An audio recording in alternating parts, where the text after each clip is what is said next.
Hello aspirants, good morning, good afternoon, good evening. जिस भी समय आप इस वीडियो तक पहुंचे हैं, कोई दिक्कत वाली बात नहीं है। आज की ये बहुत ही खास वीडियो होने वाली है क्योंकि मैंने एक मुहिम चलाई है कि क्वेश्चंस के थ्रू हम चैप्टर को क्लियर करते हुए चलेंगे। तो आज का चैप्टर है आपका सेल, जो सभी कॉम्पिटिटिव एग्जाम्स में भर भर के पूछा जाता है। चाहे आप कोई भी एग्जाम दे लो, गवर्नमेंट जॉब का, एसएससी का एग्जाम दे लो, एनडीए का एग्जाम, सीडीएस, सीएपीएफ, एफकेट, कोई भी एग्जाम यूपीएससी से एसएससी लेवल तक किसी भी स्टेट एग्जाम को आप टैकल कर लो, तो आपको इस चैप्टर से डील करना ही पड़ेगा। और ये चैप्टर काफी हाई वेटेज वाला होता है। तो आज मैंने सोचा है कि इसको थोड़ा सा इंटरेस्टिंग बनाते हैं और क्वेश्चंस के थ्रू मैं आपके लिए 30 प्लस क्वेश्चंस लेके आया हूं और उन क्वेश्चंस के थ्रू मैं आपको बातें बताऊंगा। चाहे आप साइंस स्टूडेंट हैं, नॉन साइंस स्टूडेंट हैं, आपको जो है भाई जो बातें बताऊं वो अपने जहन में रखनी होंगी। तो ध्यान से सुनते हुए आगे बढ़िएगा और जो आपको पेन डाउन करना हो आप कर सकते हो बाद में रिवीजन के लिए। तो आप इस चीज को ऐसे भी यूज कर सकते हो कि क्वेश्चन आ रहा है तो पहले आप पोज करके साथ साथ खुद से भी सोच सकते हो कि जी क्वेश्चन में क्या आएगा। अगर आप इसको एज अ टेस्ट भी डील करना चाहते हैं तो आप इसको एज अ टेस्ट भी डिस्कस कर सकते हैं और उस तरीके से भी प्रोसीड कर सकते हैं। तो सबसे पहला क्वेश्चन, न्यूक्लियस के अलावा जो आपका डीएनए है वो कहां पाया जाता है। सबसे पहला जो है भाई चीज आपको यहां पता होनी चाहिए कि डीएनए की full form deoxy ribonucleic acid होती है। ये एक जेनेटिक मटेरियल है, ये एक जेनेटिक मटेरियल है भाई। उसके मतलब ज्यादातर ऑर्गेनिजम्स का जेनेटिक मटेरियल डीएनए ही होता है। तो डीएनए आपका न्यूक्लियस के अलावा दो जगह और पाया जाता है। वन इज योर माइटोकॉन्ड्रिया और दूसरा है भाई आपका प्लास्टिड। तो प्लास्टिड्स और माइटोकॉन्ड्रिया में पाया जाता है भाई आपका डीएनए और राइबोसोम। राइबोसोम आपके जहां पे प्रोटीन सिंथेसाइज होते हैं, तो यहां पे इनको इसीलिए सेमी ऑटोनॉमस सेल ऑर्गेनेली भी बोलते हैं क्योंकि इनके पास खुद का डीएनए और प्रोटॉन है, वो प्रोटीन है। तो सेमी ऑटोनॉमस ऑर्गेनेलीज भी बोला जाता है। तो इसलिए न्यूक्लियस के अलावा डीएनए कहां पाया जाएगा, तो याद रखना माइटोकॉन्ड्रिया और प्लास्टिड। तो according to the options answer will be mitochondria. ठीक है। अगला सवाल है, which cell organelle is present in prokaryotic cell. देखो दो तरीके की सेल होती हैं। अगर बहुत ज्यादा बेसिक हैं तो वो आपकी प्रोकैरियोटिक, और ऐसे छोटे छोटे टॉपिक्स की वीडियो भी मैंने इसी चैनल पे डाली हुई है। तो प्रोकैरियोटिक वर्सेस यूकैरियोटिक वाली छोटी सी वीडियो वो भी आप देख सकते हो फॉर मोर क्लैरिटी। ठीक है। और सब्सक्राइब लाइक यार वो बहुत ज्यादा जरूरी है क्योंकि ये मुहिम आप लोगों के लिए ही है। मैं आपके लिए साइंस को बहुत ज्यादा इजी और एक जगह आपको जो है भाई कंप्लीट साइंस मिल जाए, बस इस मुहिम में लगा हुआ हूं। तो आप लोगों का सपोर्ट बहुत ज्यादा जरूरी है। एक एक चीज जो है भाई वो वैल्यू करेगी। प्रोकैरियोटिक बिल्कुल बेसिक सेल होती है जिसमें बस एक सेल मेम्ब्रेन है। ठीक है। ज्यादा से ज्यादा वो अगर नेचर ऑफ ऑर्गेनिज्म के ऊपर है, एक और एक्स्ट्रा बाउंड्री सेल वॉल भी हो सकती है।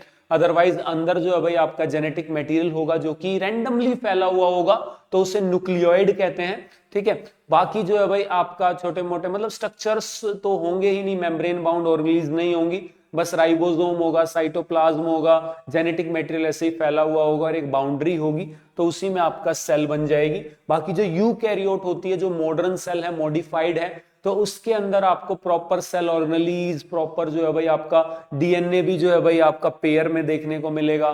ठीक है। और इस तरीके से पूरा प्रॉपर आपको चीजें देखने को मिलेगी। न्यूक्लियस देखने को मिलेगा, अलग अलग सेल ऑर्गेनेलीज जैसे mitochondria, lysosomes, Golgi bodies, endoplasmic reticulum, ऐसी चीजें आपको देखने को मिलेंगी। तो कौन सी सेल ऑर्गेनेली प्रोकैरियोट्स में होगी, तो ये सब जो है भाई प्रोकैरियोट्स में नहीं होता। उसके अंदर राइबोसोम जरूर होगा क्योंकि यही प्रोटीन फैक्ट्री है। राइबोसोम को बोला जाता है भाई प्रोटीन फैक्ट्री क्योंकि it is responsible for the synthesis of protein. Protein बनने के लिए आपका ये भाई रिस्पॉन्सिबल है। ये कह रहा है लाइसोसोम्स। देखो लाइसोसोम्स एक सिंगल मेम्ब्रेन ऑर्गेनेलीज हैं जिसके अंदर डाइजेस्टिव यानी हाइड्रोलाइक्टिक एंजाइम्स भरे होते हैं जो कि बहुत ज्यादा स्ट्रॉन्ग है भाई। जो भी इनके रास्ते में आएगा ना भाई साहब उसको वहीं पे उसका काम तमाम कर देंगे। तो लाइसोसोम बनते कहां है, सिंथेसाइज कहां होते हैं, तो गोल्जी बॉडीज, याद रखना Golgi bodies are responsible for the synthesis of lysosome. Lysosome Golgi bodies ही बनाती है।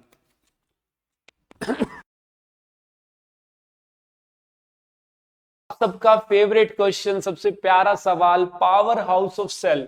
तो भाई साहब सेल के अंदर एक ऑर्गेनेली है जिसका नाम है माइटोकॉन्ड्रिया, जो आपका ग्लूकोज का ब्रेकडाउन करके एनर्जी को एटीपी की फॉर्म में स्टोर करती है, इसीलिए इसको पावर हाउस ऑफ सेल कहते हैं। ATP is adenosine triphosphate. तो ये भाई करेंसी ऑफ एनर्जी, आपकी इस फॉर्म में एनर्जी स्टोर होती है। राइबोसोम को प्रोटीन फैक्ट्री बोला जाता है। क्लोरोप्लास्ट जो है भाई this is kitchen of cell, क्योंकि यहां पे आपका खाना बनता है, ठीक है। न्यूक्लियस को ब्रेन ऑफ सेल बोला जाता है, क्योंकि एक सेल को कंट्रोल एंड रेगुलेट करने का काम किसका है, न्यूक्लियस का है। न्यूक्लियस के अंदर ही जेनेटिक मटेरियल होता है, क्रोमोसोम्स वगैरह होते हैं, ठीक है। कह रहा which structures regulate the movement of substance in and out of cell. तो आप ही बताओ कि आपके घर में या एक रूम में एंट्री को रेगुलेट कौन करता है, दरवाजा, जो बाउंड्री है वो। तो आपकी सेल की बाउंड्री क्या होती है भाई, प्लाज्मा मेम्ब्रेन, ठीक है। प्लाज्मा मेम्ब्रेन आपकी फैट, लिपिड्स, प्रोटीन इन सब की बनी होती है, और एक सेलेक्टिवली परमिएबल मेम्ब्रेन होता है जो चीजों को इन आउट मूवमेंट करने देता है अकॉर्डिंग टू द रिक्वायरमेंट। ऐसे सबको नहीं जाने देता, लेकिन कुछ को अलाउ कर देता है for the movement according to the requirement. Site of protein synthesis, तो मैंने बताया भाई प्रोटीन फैक्ट्री जो है भाई वो आपकी कौन है, राइबोसोम। यहाँ पे लाइसोसोम भी जान सकते हो, सुसाइडल बैग ऑफ सेल भी है, क्योंकि जब सेल ठीक से काम नहीं करती तो इसके वो स्ट्रॉन्ग एंजाइम्स जो है भाई वो आपके पूरी सेल को ही ब्रेक डाउन कर देते हैं, डाइजेस्ट कर देते हैं। गोल्जी बॉडीज आपका जो है भाई ये पैकेजिंग एंड ट्रांसपोर्टिंग में जहां भी नाम हो, ठीक है, पैकेजिंग एंड ट्रांसपोर्टेशन, तो उसमें आप गोल्जी बॉडीज को जरूर याद करना, ठीक है। कहीं भी सामान भिजवाना हो आपको तो गोल्जी बॉडीज को फोन कर देना, ठीक है। गोल्जी बॉडीज आपका काम कर देंगी, ठीक है। तो गोल्जी बॉडीज जो है वो पैकेजिंग एंड ट्रांसपोर्टेशन यूनिट कहलाती है। और माइटोकॉन्ड्रिया तो है ही पावर हाउस ऑफ सेल। ये कुछ इस तरीके की होती है भाई माइटोकॉन्ड्रिया। इसमें एक आउटर मेम्ब्रेन होता है और इनर मेम्ब्रेन इस तरीके से क्रिस्टेई स्ट्रक्चर्स बनाता है, ऐसे फोल्डेड रहता है इनर मेम्ब्रेन, यहीं पे आपका एटीपी बनता है। स्मूथ एंडोप्लाज्मिक रेटिकुलम, देखो एंडोप्लाज्मिक रेटिकुलम जो है नियर द न्यूक्लियस भी पाया जाता है, दूर भी। दो टाइप का होता है, एक रफ एंडोप्लाज्मिक रेटिकुलम जिसके सरफेस पे राइबोसोम है, एक स्मूथ एंडोप्लाज्मिक रेटिकुलम जिसके सरफेस पे राइबोसोम नहीं है और न्यूक्लियस से थोड़ा दूर भी है। तो रफ एंडोप्लाज्मिक रेटिकुलम के पास तो राइबोसोम है, वो प्रोटीन सिंथेसाइज करेगा, लेकिन स्मूथ एंडोप्लाज्मिक रेटिकुलम जो है डिटॉक्सिफिकेशन और फैट एंड लिपिड सिंथेसिस में रोल प्ले करता है। तो smooth endoplasmic reticulum fat and lipid synthesize करेगा और डिटॉक्सिफिकेशन का काम भी करता है, बॉडी को डिटॉक्स करने का काम भी करता है, ठीक है। सुसाइडल बैग ऑफ सेल किसे कहते हैं, तो बच्चा जानता है जी, लाइसोसोम जो है वो कोशिका की आत्मघाती थैली यानी सुसाइडल बैग ऑफ सेल है। राइबोसोम प्रोटीन फैक्ट्री है। वैक्यूल जो है भाई वो आपका स्टोरेज में हेल्प करती है, ठीक है। ज्यादातर प्लांट्स को नीड होती है इसकी, तो एक ऐसे प्लांट्स में तो बड़ा सा वैक्यूल भी होता है जो स्टोरेज में हेल्प करता है, ठीक है। सेंट्रोसोम जो है भाई आपके यूजुअली स्मॉल एनिमल्स में पाए जाते हैं, ठीक है, और ये मेनली उनकी हेल्प करते हैं सेल डिवीजन के अंदर। सेल डिवीजन में जो है भाई उनकी हेल्प करते हैं सेंट्रोसोम्स, ठीक है। एक ही चीज को इतनी बार रिपीट कर देंगे कि आपके जहन में उतर जाएगी वो बात। तो सेल वॉल एक एक्स्ट्रा रिजिड लेयर है जो प्लाज्मा मेम्ब्रेन के भी बाहर पाई जाती है कुछ ऑर्गेनिजम्स में, ठीक है। एक्स्ट्रा प्रोटेक्शन के लिए एक डेड कंपोनेंट है। तो काइटिन की बनी होती है भाई सेल वॉल किसमें, फंजाई में। पेप्टिडोग्लाइकन की बनी रहती है बैक्टीरिया में, ठीक है। सेलुलोज की बनी रहती है भाई प्लांट्स में। और प्लांट का ही एक टिश्यू होता है भाई स्क्लेरेनकाइमा। तो स्क्लेरेनकाइमा में एज ए एक्स्ट्रा पिगमेंट आपका सेल वॉल में पाया जाता है लिग्निन, अदरवाइज बनी तो उसमें भी सेलुलोज की होती है। तो प्लांट्स की सेल वॉल जो है मेनली पूछा उसने, प्लांट्स की सेल वॉल में लिग्निन पाया जाता है स्क्लेरेनकाइमा टिश्यू के अंदर, लेकिन सेलुलोज जो है भाई वो मेन कंपोनेंट होता है प्लांट सेल वॉल का। कह रहा है इनमें से एनिमल्स में क्या नहीं होगा, देखो माइटोकॉन्ड्रिया बिल्कुल होगा, राइबोसोम भी होंगे, न्यूक्लियस भी होगा आपका। सेल वॉल जो है भाई आपकी वो एनिमल्स में एब्सेंट होती है, प्लांट्स में है, बैक्टीरिया में है, फंजाई में है, लेकिन एनिमल्स के पास सेल वॉल नहीं है, ठीक है। क्रोमोसोम्स कहां मिलेंगे, तो क्रोमोसोम्स की एक ही जगह, डेट इज न्यूक्लियस। न्यूक्लियस के अंदर ही जो है भाई आपका ऐसे न्यूक्लियोलस होता है जिसके अंदर जो है भाई आपका आरएनए और राइबोसोम बनते हैं। उसके अलावा यहाँ पे न्यूक्लियक फ्लूइड होगा, ठीक है, न्यूक्लियोप्लाज्म होगा, उसके अलावा थ्रेड लाइक स्ट्रक्चर होगा, डेट इज क्रोमाटिन, ठीक है। तो इस तरीके का कुछ न्यूक्लियस दिखता है। तो क्रोमोसोम्स न्यूक्लियस के अंदर ही होते हैं, और एक क्रोमोसोम के अंदर जो है भाई एक डीएनए और प्रोटीन पाया जाता है, उससे क्रोमोसोम का स्ट्रैंड बनता है, ठीक है। और डीएनए का जो ऐसे डबल हेलिकल स्ट्रक्चर है भाई, वो आपका जो है किसने दिया है, वॉटसन एंड क्रीक ने दिया है। तो वॉटसन एंड क्रीक ने जो है भाई आपका डबल हेलिकल स्ट्रक्चर दिया है। प्रोकैरियोटिक सेल तो अभी बताया, प्रोकैरियोटिक यानी पुराने वाली, जिसमें भाई बेसिक सी चीज है। तो प्लाज्मा मेम्ब्रेन तो बेसिक चीज है, राइबोसोम भी बेसिक है, साइटोप्लाज्म बेसिक है, लेकिन मेम्ब्रेन बाउंड ऑर्गेनेलीज जैसे लाइसोसोम है आपका जो है भाई, ये इस टाइप के जितने भी हो गए, गोल्जी बॉडीज हो गई, एंडोप्लाज्मिक रेटिकुलम हो गया, न्यूक्लियस हो गया, इस टाइप की चीजें जो है भाई नामुन्ना ना प्रोकैरियोट्स में ना मिल पाएंगी, ठीक है। फ्लूइड मैट्रिक्स ऑफ साइटोप्लाज्म, देखो साइटोप्लाज्म जो सबसे पहली बात तो आपका फ्लूइड जो है भाई होता है इनसाइड सेल।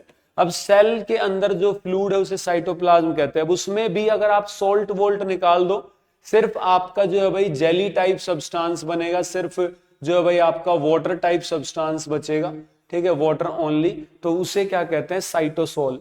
तो आपका साइटोप्लाज्म के अंदर भी वो कंपोनेंट, मतलब बिल्कुल फ्लूइड वाला जो है, सॉल्ट वगैरह निकाल दो, ऑर्गेनिक कंपाउंड्स प्रोटीन सब साइड कर दो, तो जो बच गया डेट इज साइटोसोल। ये जो है भाई आपका जो है साइटोप्लाज्म का पार्ट, ठीक है। Stacking of flattened sac in Golgi apparatus are called. तो गोल्जी बॉडीज आप देखोगे तो कुछ इस तरीके की पैरेलल जो है भाई आपके स्ट्रक्चर्स होते हैं, पैरेलल ट्यूब्यूल्स होते हैं, ठीक है। एक साइड आपकी सिस फेज होती है, एक तरफ ट्रांस फेज, ये रिसीविंग के लिए होती है, ये पैक वैक करके मॉडिफाई करके यहां से ट्रांसपोर्ट। तो इन जो पैरेलल स्ट्रक्चर्स हैं इन्हें क्या कहते हैं, सिस्टर्न। तो ये सिस्टर्न टाइप स्ट्रक्चर्स होते हैं भाई। क्रिस्टेई आपका माइटोकॉन्ड्रिया में पाया जाता है, वो इस तरीके से फोल्डिंग रहती है अंदर। थाइलोकॉइड्स और ग्रेना जो है भाई आपके उसके क्लोरोप्लास्ट का पार्ट है। These are part of chloroplast. Chloroplast का पार्ट है थाइलोकॉइड, ग्रेना और स्ट्रोमा, ये आपके क्लोरोप्लास्ट का पार्ट। यहां पे भाई फोटोसिंथेसिस कहां पे, यानी किचन ऑफ सेल। देखो mitochondria power house of cell है, एनर्जी स्टोर करता है। क्लोरोप्लास्ट जो है भाई फोटोसिंथेसिस के लिए बेस प्रोवाइड करता है। यहाँ ग्रेना है, स्ट्रोमा है, थाइलोकॉइड है, ठीक है। Lysosome suicidal bag of cell है, वेस्ट मैनेजमेंट देखता है। वैक्यूल जो है स्टोरेज में हेल्प करते हैं आपके, ठीक है। प्लांट्स में इसलिए बड़े बड़े भी होते हैं क्योंकि ये स्टोरेज में हेल्प कर रहे हैं। डिफ्यूजन जो है भाई वो क्या है, डिफ्यूजन किसी भी चीज का movement from higher concentration to lower concentration, तो इसे जो है भाई आपका क्या कहते हैं, डिफ्यूजन कहते हैं। डिफ्यूजन यूजुअली हम गैसेस के लिए टर्म इस्तेमाल करते हैं, लेकिन उसके अलावा अगर डिफ्यूजन स्पेसिफिकली एक फ्लूइड का हो रहा है थ्रू अ मेम्ब्रेन, तो उसे हम क्या कहेंगे, ओस्मोसिस कहेंगे, अगर हायर से लोअर कंसंट्रेशन हो रहा है तो ओस्मोसिस आप कह सकते हो कि वो स्पेशल टाइप का डिफ्यूजन है। तो ओस्मोसिस जो है वो आपका एक सेमी परमिएबल मेम्ब्रेन से ही हो सकता है, जिससे बाकी चीजें ना जा पा रही हो और एक आधी चीज चली जाए, तो वो सेमी परमिएबल मेम्ब्रेन से ही हो पाता है ओस्मोसिस, ठीक है। कंट्रोल सेंटर ऑफ सेल, तो सेल का भाई अभी बताया कि mitochondria power house of cell है, एटीपी की फॉर्म में एनर्जी स्टोर करता है। न्यूक्लियस ब्रेन ऑफ सेल है, कंट्रोल करता है, सेल की फंक्शनिंग को रेगुलेट करता है। राइबोसोम प्रोटीन फैक्ट्री है, प्रोटीन सिंथेसाइज करता है। न्यूक्लियोलस में बनता है, न्यूक्लियस के अंदर बाहर आके चिपक जाता है एंडोप्लाज्मिक रेटिकुलम से, इसीलिए बना देता है rough endoplasmic reticulum. Golgi bodies जो है भाई वो आपका पैकेजिंग यूनिट है, ट्रांसपोर्टिंग यूनिट है, तो उसमें काम करती है। यहाँ पे कौन सी सेल ऑर्गेनेली जो है भाई प्रोटीन को मॉडिफाई और पैक कर रही है, तो मैंने बोला मॉडिफिकेशन, पैकेजिंग, इस टाइप के सारे काम किसको दे दो भाई, गोल्जी एपरेटस को दे दो, क्योंकि मॉडिफाई और पैक कर रही है। सिंथेसाइज होता तो राइबोसोम लगाते, लेकिन यहाँ पे मॉडिफाई और पैकेजिंग की बात है, तो आपका जो है भाई क्या आएगा, गोल्जी बॉडीज आएगा। यहां पे कह रहा है कि आपका infoldings of the inner mitochondrial membrane are called.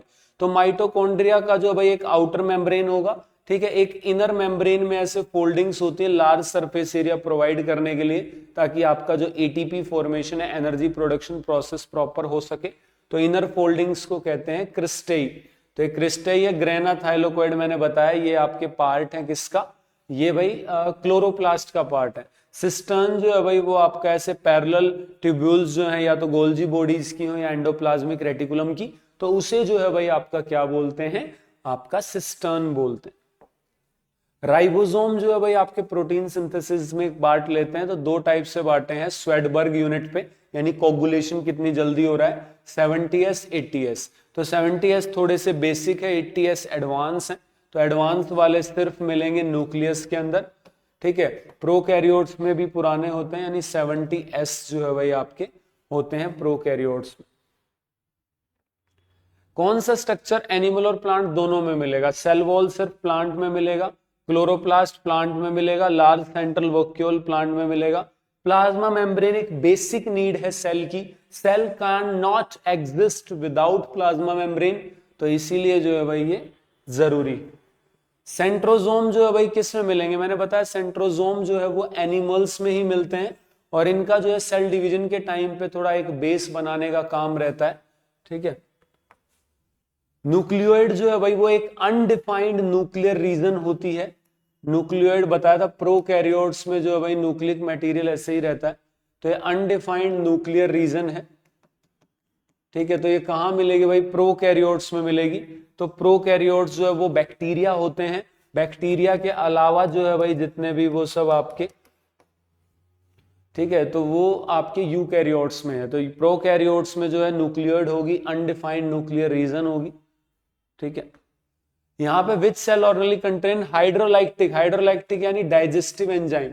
तो डाइजेस्टिव एंजाइम किसके पास होंगे, जिसका काम भी आपका वेस्ट मैनेजमेंट ऑफ सेल है, क्योंकि राइबोसोम तो प्रोटीन सिंथेसाइज करता है, प्रोटीन फैक्ट्री। गोल्जी बॉडीज का पैकेजिंग का काम है, ट्रांसपोर्टेशन मॉडिफिकेशन का काम है। क्लोरोप्लास्ट किचन ऑफ सेल है भाई, एक बेस प्रोवाइड करेगी for the further process. Cell sap क्या होता है, तो भाई आपका जो बड़े बड़े वैक्यूल्स हैं उसके अंदर जो भी फ्लूइड वगैरह भरा हुआ है, जो भी स्टोरेज में वो हेल्प करता है, तो उसे जो है भाई आपका सेल सैप कहते हैं। तो सेल सैप जो है भाई वैक्यूल का ही पार्ट, वैक्यूल का ही पार्ट है सेल सैप। और इवन दो प्लांट्स के अंदर तो ये और मॉडिफाई होता है, इसकी कवरिंग भी प्रॉपर होती है टोनोप्लास्ट की। तो स्मॉलेस्ट नॉन सेल कौन सी होगी, हमारे आसपास जो है भाई सारे लिविंग सेल के बने हैं, कुछ यूनिसेलुलर है कुछ मल्टी सेलुलर। तो यूनिसेलुलर में देखो तो सबसे छोटा जो है भाई कौन सा, माइकोप्लाज्मा, जो एक टाइप का क्या है, बैक्टीरिया। वहीं पे जो है भाई अगर आप ह्यूमंस की बात करोगे तो ह्यूमंस में सबसे छोटा क्या है, स्पर्म सेल, ठीक है, सबसे छोटा क्या है, स्पर्म सेल। उसके अलावा भाई लार्जेस्ट में जाओगे तो लार्जेस्ट में ओवरऑल क्या है भाई, एग ऑफ, ठीक है, ऑस्ट्रिच। तो ऑस्ट्रिच एग जो है भाई वो सबसे बड़ी सेल है। और ह्यूमंस की बात करें तो ह्यूमंस में जो है भाई एग या ओवम जो है भाई वो, तो यहां पे जो है भाई स्मॉलेस्ट नॉन सेल कौन सी है, माइकोप्लाज्मा, ठीक है। ह्यूमंस में स्पर्म सेल, लार्जेस्ट में शतुरमुर्ग का अंडा एग ऑफ ऑस्ट्रिच, या फिर ह्यूमंस में एग या ओवम, या फिर जो है भाई अगर यहीं पे लॉन्गेस्ट की बात हो जाए तो फिर नर्व सेल जो है भाई वहां पे प्रायोरिटाइज हो जाना। एरोबिक रेस्पिरेशन, ऐसी रेस्पिरेशन जो एयर की प्रेजेंस में हो रही है और ये कंप्लीट रेस्पिरेशन होती है, इसमें ग्लूकोज कंप्लीटली CO2 और वाटर में टूटता है, ठीक है, कंप्लीट ब्रेकडाउन होता है दोस्त। तो ये कहां होगा, माइटोकॉन्ड्रिया में होगा। इनकम्प्लीट होता तो साइटोप्लाज्म वगैरह में होता। तो यहां पे जो है भाई नेक्स्ट है क्रोमाटिन, किस चीज का बना होता है, तो क्रोमाटिन जब आपका ओपन अप हो जाता है, एक थ्रेड लाइक स्ट्रक्चर है न्यूक्लियस के अंदर, जब ये ओपन अप हो जाता है तो उसी से आपका क्या बनता है, उसी को क्रोमोसोम कह देते हैं। और क्रोमोसोम में मैंने बताया डीएनए और प्रोटीन मिलके क्या बनाते हैं, क्रोमोसोम बनाते हैं। तो सेल डिवीजन के टाइम पे ये जो थ्रेड लाइक मटेरियल है ये आपका ओपन अप हो जाता है, ठीक है, और जो है भाई आपका सही जो है भाई मतलब आगे का फर्दर प्रोसेस करता है। Membrane surrounding the nucleus is called, तो न्यूक्लियस के सराउंडिंग में जो मेम्ब्रेन है दैट इज न्यूक्लियर एनवलप। क्योंकि आप देखो प्लाज्मा मेम्ब्रेन तो सेल की आउटर बाउंड्री होगी, सेल वॉल जो है उसके भी बाहर एक एक्स्ट्रा रिजिड लेयर है जो प्लांट्स, फंजाई, बैक्टीरिया इनमें है। टोनोप्लास्ट जो है वैक्यूल की एक कवरिंग है जो प्लांट्स में मॉडिफाई होती है, एनिमल्स में तो वैसे भी स्मॉल एंड टेम्परेरी होते हैं वैक्यूल्स, ठीक है। तो ये 30 क्वेश्चंस तो मैंने करा दिए। अब इतनी दूर आ ही गए हो तो 2-3 बोनस क्वेश्चन और करा देता हूं, ठीक है, 2-3 बोनस क्वेश्चन और करा देता हूं। रिसेंट में आपका अगर कोई भी एग्जाम होगा सेल का, ठीक है, उसमें मतलब कोई भी एग्जाम होगा उसमें सेल से क्वेश्चन आएगा तो trust me this will help you, ठीक है, आपकी हेल्प जरूर होगी इससे। आपको भी पता है भाई एक मल्टी सेलुलर ऑर्गेनिज्म है, तो जो है भाई उसकी पूरी बॉडी है वो बॉडी जो है भाई आपके अलग अलग बॉडी सिस्टम्स से बनी होगी, ठीक है, ऑर्गन सिस्टम्स से, उसमें अलग अलग ऑर्गन्स होंगे, उसमें जो है भाई आपका अलग अलग बिल्कुल वो है। तो ऐसे करके जो है भाई आपका उनको भी डिवाइड करते हैं कि ऑर्गन सिस्टम्स में बहुत सारे ऑर्गन्स हैं, ऑर्गन्स में बहुत सारे टिश्यूज, टिश्यूज में सेल, सेल में प्रोटीन। तो इंक्रीजिंग कॉम्प्लेक्सिटी को देखो, प्रोटीन फिर उसमें टिश्यूज, तो प्रोटीन फिर उससे सेल, सेल से टिश्यूज, टिश्यूज से ऑर्गन, ऑर्गन से ऑर्गन सिस्टम, फिर ऑर्गेनिज्म। तो डी ऑप्शन में करेक्ट सीक्वेंस दे रखी है कि कॉम्प्लेक्सिटी कैसे चलेगी। यहां पूछा है भाई, तो प्लांट में देखो प्लास्टिड्स आपके दो टाइप के होते हैं, क्रोमोप्लास्ट, एक ल्यूकोप्लास्ट। क्रोमोप्लास्ट जो है भाई आपका कलरिंग वलरिंग जो है भाई जो भी आपको दिखती है प्लांट्स के अंदर, चाहे ग्रीन कलर की लीव्स से लेकर के फ्रूट्स का कलर, वेजिटेबल्स का कलर, तो क्रोमोप्लास्ट रिस्पॉन्सिबल है। ल्यूकोप्लास्ट स्टोरेज में हेल्प करते हैं, वो भी प्लास्टिड का टाइप है। तो ल्यूकोप्लास्ट जो है ऑयल, स्टार्च, प्रोटीन इनके स्टोरेज में हेल्प करते हैं। और यहाँ पे जो है भाई आपका जो वो चीज है, ये प्लास्टिड जो क्रोमोप्लास्ट, तो कलरिंग उसी का एक स्पेशल टाइप है क्लोरोप्लास्ट, क्योंकि क्लोरोप्लास्ट में जो है भाई आपका ग्रीन कलर का पिगमेंट होता है क्लोरोफिल, तो उसकी वजह से वो भी कलर्ड है। फंक्शन आपको पता ही है, ठीक है। उसके अलावा यहाँ पे ये आखिरी सवाल इस छोटे से प्यारे से सेशन का, ठीक है, तो वैक्यूल्स के बारे में पूछ रहा है। तो वैक्यूल्स प्लांट्स में लार्ज होते हैं, इवन 90% तक जगह ऑक्यूपाई कर लेते हैं, ठीक है। प्लांट सेल में वैक्यूल्स इतनी ज्यादा जगह प्रोवाइड कर रहे हैं तो टर्जिडिटी एंड रिजिडिटी भी देंगे। अमीबा में वैक्यूल्स का रोल न्यूट्रिशन में होता है, फूड वैक्यूल बना के एक एंडोसाइटोसिस या फैगोसाइटोसिस प्रोसेस से वो एनगल्फ कर लेता है उसको।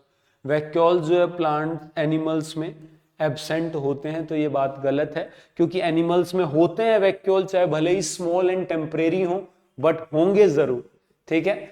तो यहाँ पे जो है भाई ये आपके क्वेश्चंस थे। आई होप आपको चीजें क्लियर हुई होंगी। तो आपसे जो है भाई एक ही निवेदन है कि आप इस वीडियो को ज्यादा से ज्यादा एस्पायरेंट्स तक पहुंचाइए, ठीक है। इसको लाइक भी करना है, शेयर करना ही है ज्यादा से ज्यादा, और आप लोगों की जो भी राय है वो मैं कमेंट्स में पढ़ने के लिए, सुनने के लिए बिल्कुल बेकरार हूं, ठीक है। तो लाइक कमेंट शेयर करना ना भूलें। ऐसी ही और वीडियोस, और आप किस चैप्टर से और किस तरीके से चाहते हैं कि मैं आपको साइंस में गाइड करूं, तो मोस्ट वेलकम, आप लोग कमेंट करके जरूर बताना। Reach out to me, share your experience with me. See you all in the upcoming class. Till then, जय हिंद।